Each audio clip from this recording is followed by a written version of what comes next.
Then sighted my fellow traveller away in the corner. Walked into the Red Cross room, as it were, and my sprained wrist done up, and I was led out to platform 9 and put on a taxi and got home at about 6. That's it.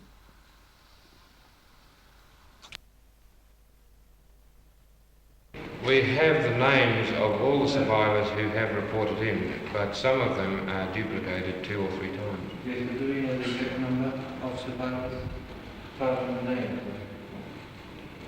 No. Well, we're in the process of checking these lists now. Have you got a number of crew who were on the ship? The total, have the crew list been totalled up yet?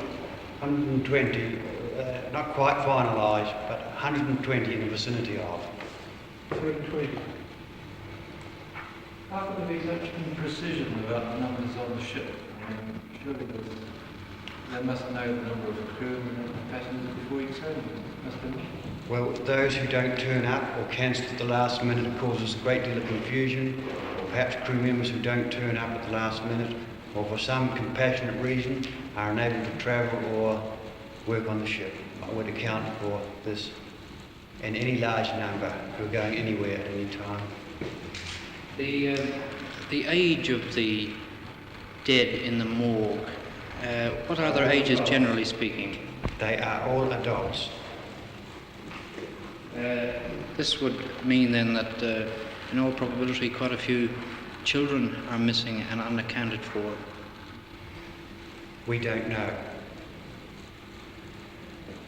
Do you think there may be quite a few children unaccounted for? Couldn't comment on that.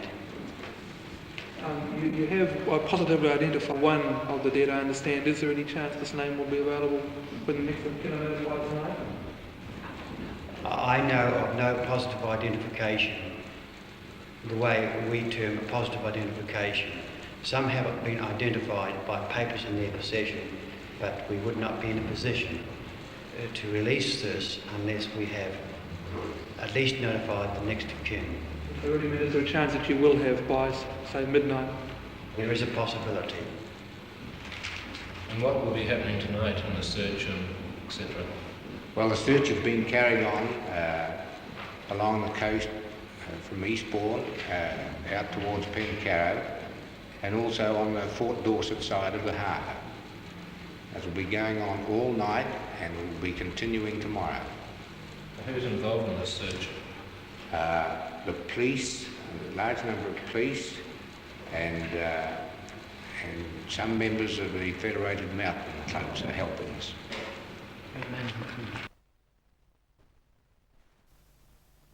Sir Francis, this afternoon you've been looking over the city.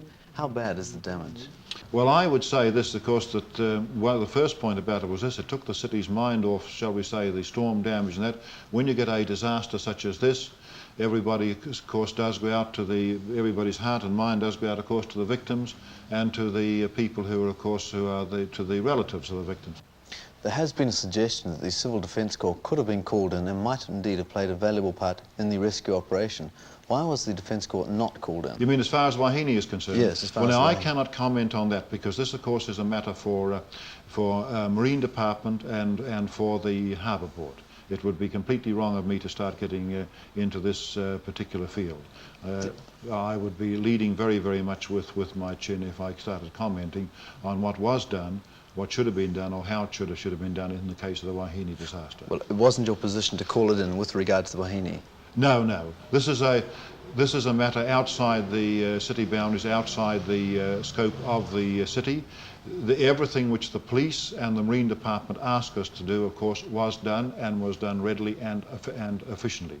There was no approach made to you about this? No approach was made to us as far as civil defence goes. Approaches were made for traffic control and transport, and as I say, on every score on which we were approached, also to the question too of clothing, accommodation and so on. Approaches were made to us on those counts, and we did come, as I say, readily. The Wellington City Council does not come directly into the question of the Wahine disaster, and of course this would have been a matter of thrusting ourselves into something in which we have no authority. some suburbs in the city were particularly badly hit by the storm. Does it suggest that the structural standards demanded aren't high enough? No, it doesn't suggest that at all, but one thing we certainly will be doing is this. I have asked our building branch, the engineers department, particularly our building branch, and also to the builders themselves to have a look at what has been done for the purpose of seeing what suggestions can be made for the future. I think we have to keep this in mind, that the wind that we experienced here in Wellington, I doubt very much if it would be exceeded anywhere else in the world. It would probably be true to say that areas such as Buckley Road and Kingston were being hit by winds of in excess of 130 miles an hour, possibly even 140. This is something of a guesstimation at the present time. This is at least equal to and possibly in excess of winds that are experienced, shall we say, in the typhoons in the South China Seas, the tornadoes in the West Indies, and the hurricanes which every so often hit the Florida coast. Think about the strongest winds ever recorded there, about 135. And we quite often read in the press and also over radio, of winds of 70 miles an hour doing serious damage in other cities. Well, we take a wind of 70 miles an hour very much in our stride here without very much trouble. There's obviously a limit to what you can build up to. And this is the sort of wind which may not occur for, shall we say, another 20 years or something like that. We would hope it will never occur. But we're certainly having a look at the whole question to see what can be done.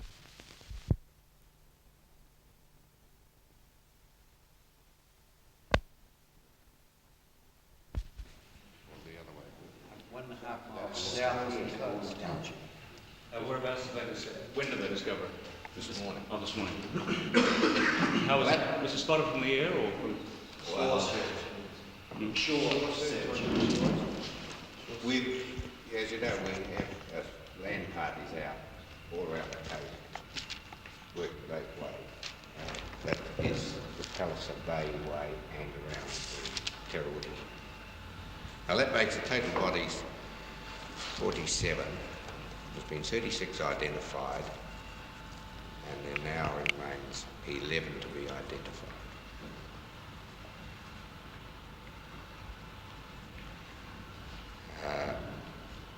As far as the crew is concerned, I think there's 118 on a survivor list. 3 are dead and 2 are missing. But when I say missing, they may be at the morgue. Or one, we think one is. This is not publication, but I'm just trying to reconcile. The total number of people whose names were on the original list and who've not been reconciled. Yes, I can do that. Well, you're not one of the fellows who've been persisting with these figures. I was hoping to be able to dazzle them with science this morning. Now, we did have a list, a passenger list, and then we had trouble with people giving their names who weren't on the passenger list or not the details of emissions and so forth. But we've been gradually eliminating them, and there's now 40 left on this original passenger list that we haven't reconciled with the names on the survivor list or those who are dead.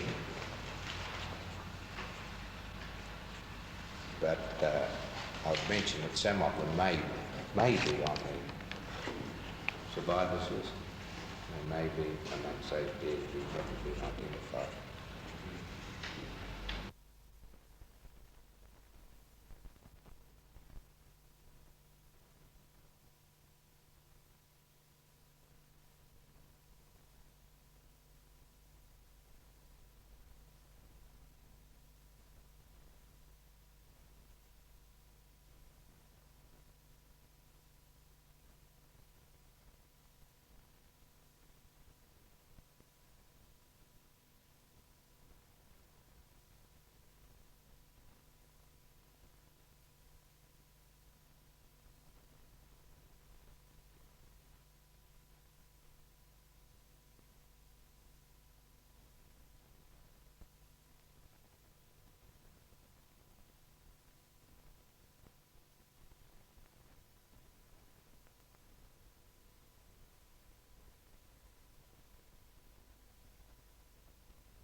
person appointed to superintend the management of the case, and also for the Minister of Marine.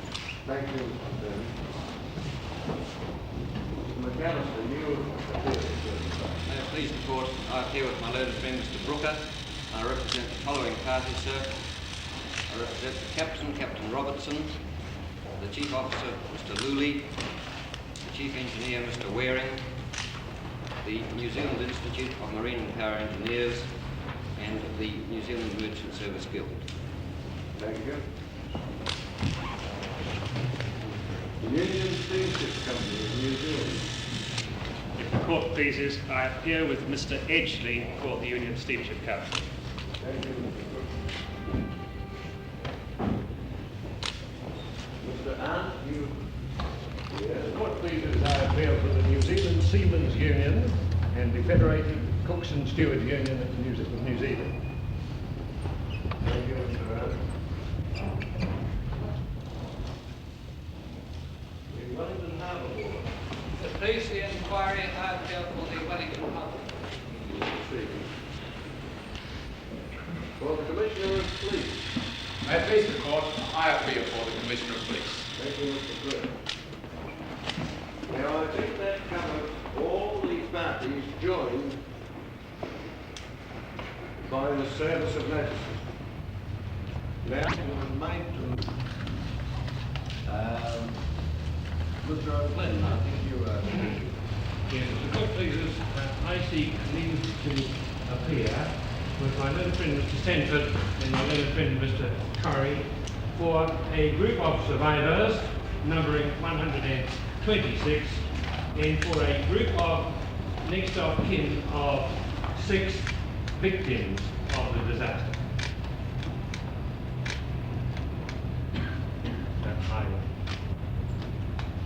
I formally ask, sir, that those 2 groups have been made parties to the inquiry. My understanding, Mr. O'Flynn, is that you're asking for 3 of you to appear for this one representation. That is so, sir, and I will normally be assisted only by one or other of my two learned friends. Yes. That's all. They're not expected to be in attendance all the time. Well now, Mr. Curry, you made an application, and you now drop that, do you, accepting that you come in on this combined representation? If the inquiry, please, that's the position now. I'll ask, is there any other application?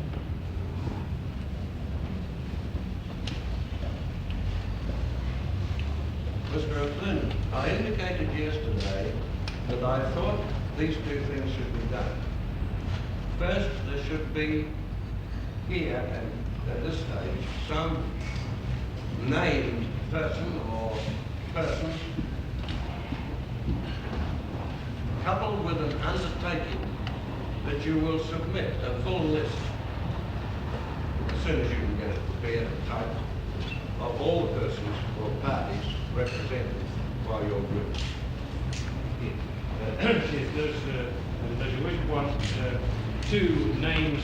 I think you should give me 2 names now. Yes. With regard to the survivors, sir, we name in the first place Mr. I.H. Bull. And with regard to the victims, or the next of kin of victims, we appear, sir, first of all, for the next of kin of L.R. Goodman. And I undertake, sir, to furnish the names of the complete list, the numbers of which I've already given. Yes.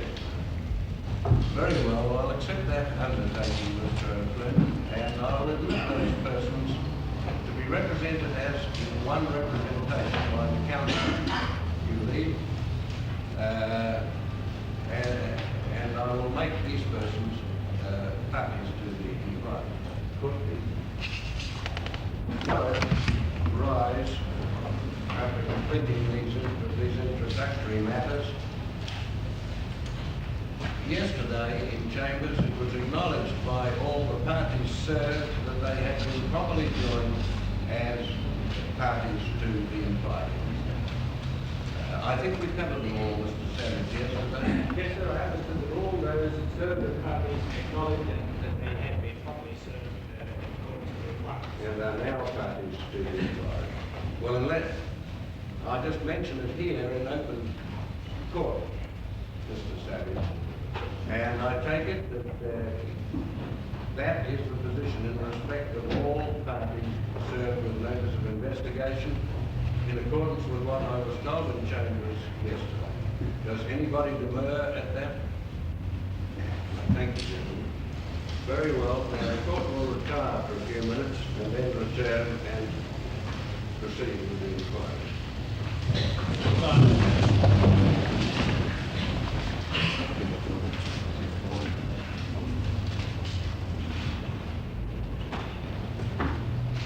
This court stands adjourned for 6.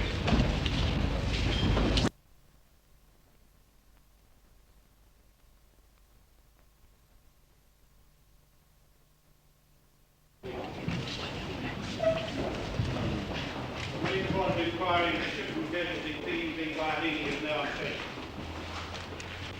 session.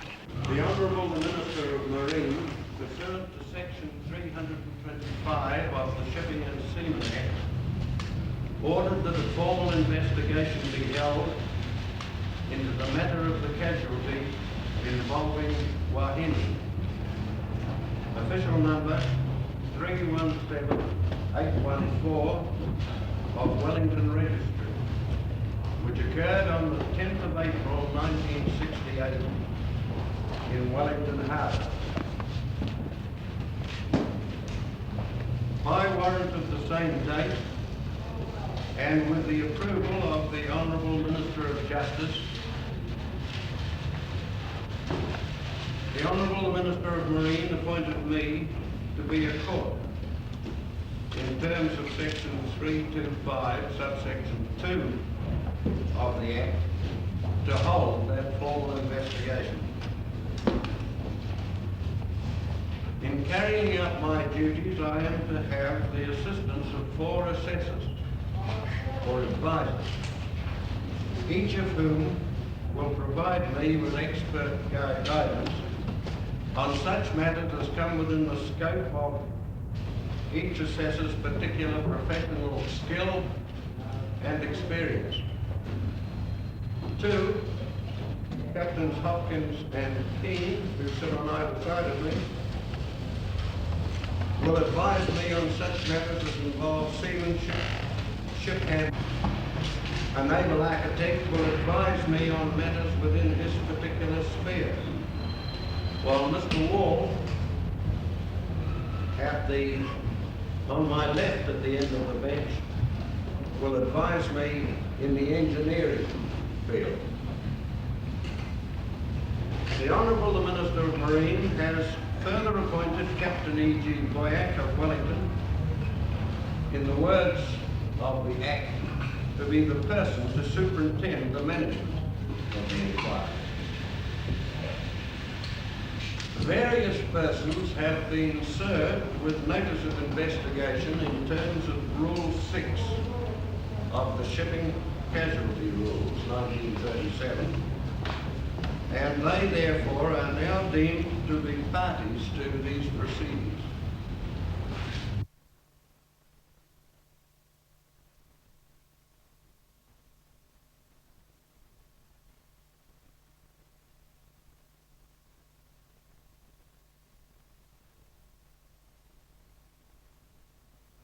Stage without fixing any date and leave the matter at that. Your Worship, please, in view of what Your Worship has said, it may be appropriate that someone on behalf of the bar should express appreciation of the patience and attentiveness with which the court has conducted, respectfully compliment the assessors of their adjournments. Thank you. Well, the court will rise. The preparation of that report will involve a detailed study of the evidence and the submissions and a great deal of consideration. It can therefore be anticipated that a substantial period of time will elapse before that report is available. It may prove necessary for the court at a later date to give a formal decision.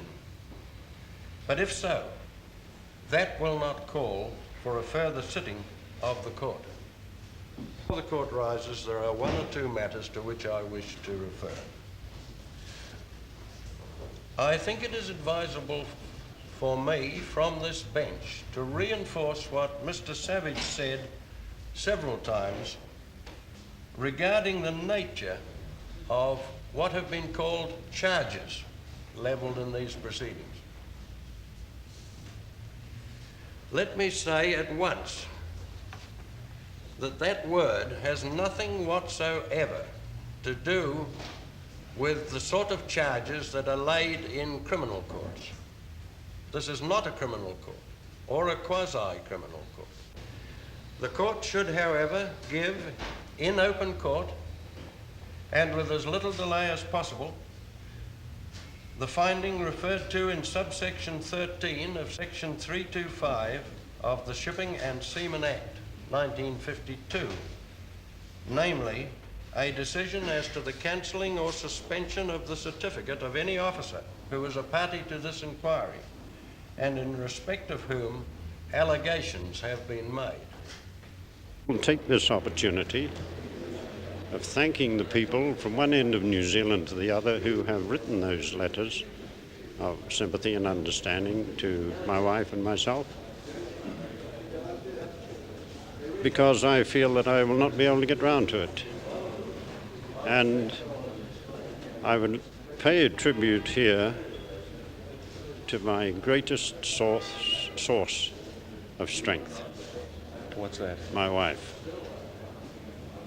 who never faltered, who never lost faith or belief in me right from the start. And I think to have a wife of that nature is something a man values more than anything else in life. Thank you very much indeed, Captain. Thank you. Tape. Right.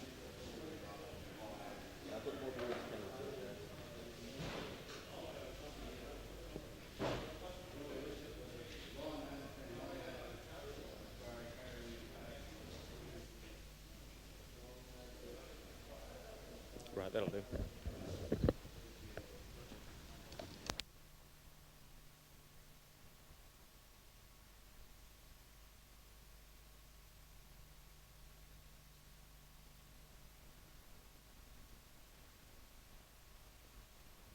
The word charge is going to be taken up in entirely the wrong way. Now, there are two other matters, gentlemen. First,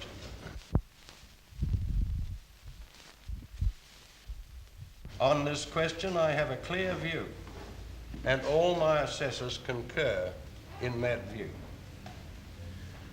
The court, therefore, after a careful consideration of the evidence, of the allegations submitted to it in respect of the master, the chief officer, and the chief engineer of Wahine, finds, first, that no cause has been shown why the certificate of the master, Hector Gordon Robertson, should be cancelled or suspended. Secondly, that no cause has been shown why the certificate of Rodney Staines Luley, the chief officer, should be cancelled or suspended. That no cause has been shown why the certificate of the chief engineer, Herbert Waring, should be cancelled or suspended.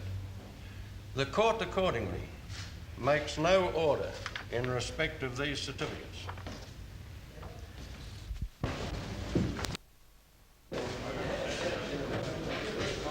Captain, can I ask you your immediate reaction to the decision today in the court? Well, my immediate reaction is one of humility. I feel very, very humble, thankful that my feeling of a clear conscience has now been vindicated. Do you plan to go back to the sea, Captain? Yes.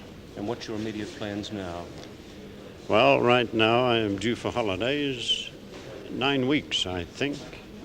And I think you will admit I've earned a holiday after the time spent in court.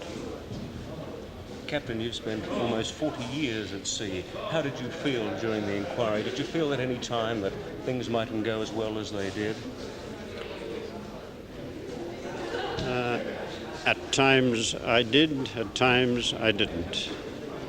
At an inquiry like this, depending, I would say, on the eloquence and questioning of various counsel, a man is up in the air one day and down in the depths the next day. Captain, have you had any public reaction to your situation? Yes, a lot. What kind of reaction? Sympathetic. How has this been expressed? Letters, telegrams, flowers to my wife,